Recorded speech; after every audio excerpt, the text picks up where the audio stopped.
So hello guys, welcome back to my channel, and finally I have with me the all new Toyota Vios on my channel. I finally break the ice of having no Vios reviews on my channel, so I'll have 2 more Toyota reviews coming soon here at Toyota Pasong Tamao. Remember, these are just walk-around reviews. So what I have here is not just any ordinary Vios. What I have here is the 2023 Toyota Vios GRS CVT. If I was gonna get a Vios today, it is gonna be this GRS, especially with this emotional red color. I really love this color of the Vios and GRS products, mind you. More or less, I would take the white color too, because that's kind of like the racing color of Gazoo Racing. So being the Vios GRS now, I do like the looks of this. Yes, it may not be with people's taste with the looks of this, but I really love the aggressive looks. And especially this part here with the Toyota badge, it kind of gives it like Formula 1-esque vibes. So from this point here, up to where my knee is, the grille mimics like a GR Yaris, I have to say. It looks really cool. Although this specific model, just being honest, there's a little bit of whack fitment over here. But that's the only defect I found. Never mind, even this side too. So just watch out for that. So for future Vios GRS owners. And being a Vios GRS now, it gets a lot of features. You have LED headlights all around and DRLs, and then you have fake vents over here, but at least it makes up for it. You have LED fog lamps. So being the kit now, you have an aggressive front bumper. It's over here. The ground clearance, like it's more or less like the stock Vios at 140 millimeters. Although this one sits a little bit lower than usual, so watch out for that. So on the side profile too, you get gloss black alloy wheels, side skirts, gloss black side mirrors, and I love the door handles too. That's a nice touch too. And for once, I do like the gloss black all around this exterior of this Vios GRS. And I just noticed right now, on the side skirts here, there's a 10-speed badge over here. 10-speed. So speaking of, so only one engine comes with this Vios GRS. Found the latch.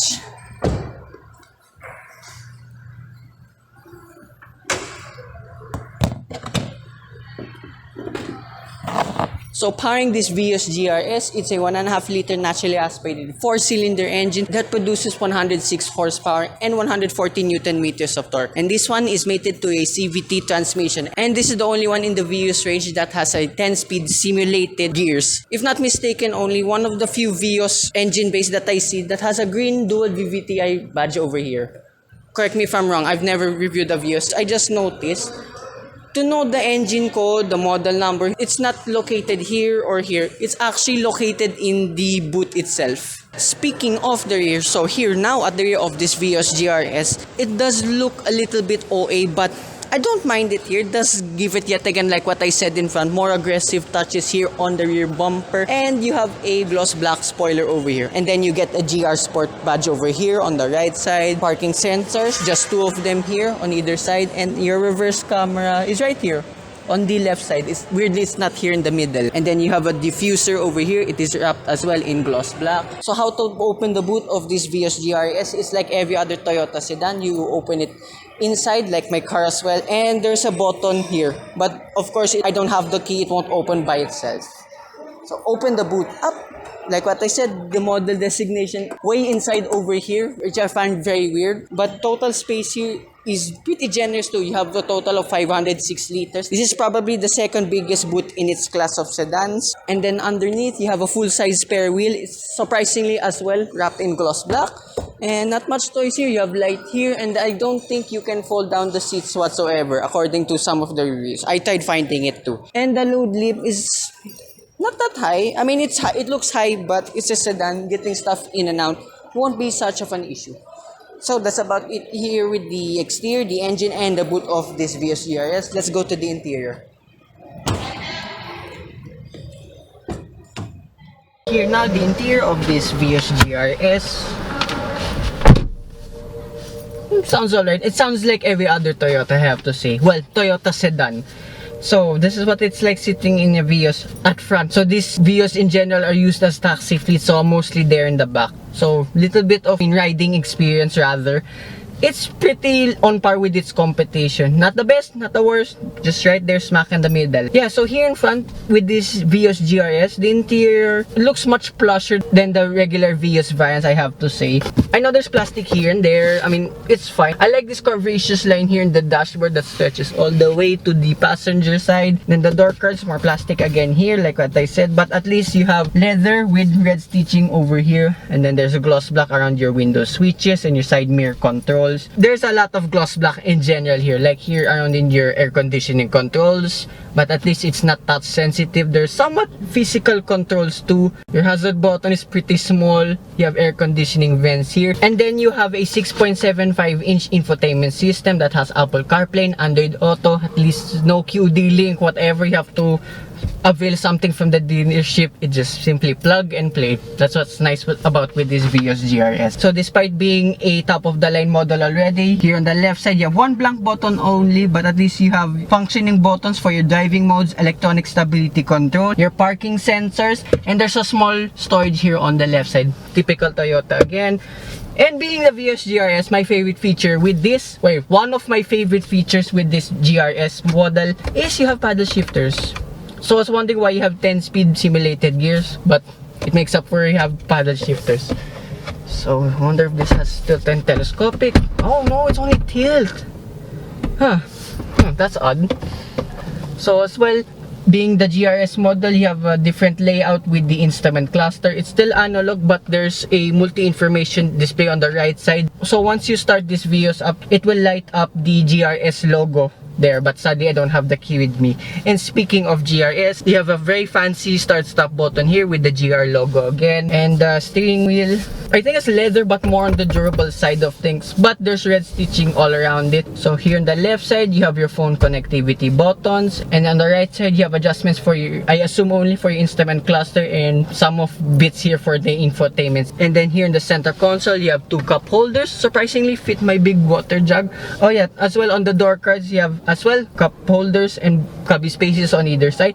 Yet again, surprisingly, it fits my big water jug. So here around in the gear lever, it's gloss black, but I don't mind it because you're not gonna be touching that part anyways. And then here further behind, you have a cubby space here, fits my phone perfectly, manual handbrake, and then a 12-volt socket over here. So oddly enough, I've been filming this car for almost 30 minutes now, all my B-roll shots. I don't see any USB ports here whatsoever. So here in the center console box, it's very thin, still leather with the red stitching. So above here, you have lights, and then sun visor, you have a vanity mirror. No light though, but makes up for this. Oh, it's split type. Ah, right, I never knew that. Ticket clip holder, but sadly they don't extend. It's okay though. And the special thing about this Vios GRS are these seats. You have a GR logo here, and these seats alone is mixed with leather and Alcantara. So it feels like, what, a Lamborghini in here? You gotta say, the Alcantara feels very, very similar than that of the hierarchy of sports cars. And that as well applies to the rear seats, to my surprise. Usually, they only focus here in front, never at the rear. Yeah, so surprisingly pretty simple here at front with this Vios GRS. Oh, I just noticed right now too. On the right side, it's purely Alcantara, and on the left side, it's purely leather. So it's a little bit OC touching them. That is a little bit uneven. Oh yeah, glove box. There's two layers, one thin one on the left, one very big one on the right. Pretty decent. That's pretty much it here with in front of this Vios GRS. Let's go to the rear seats.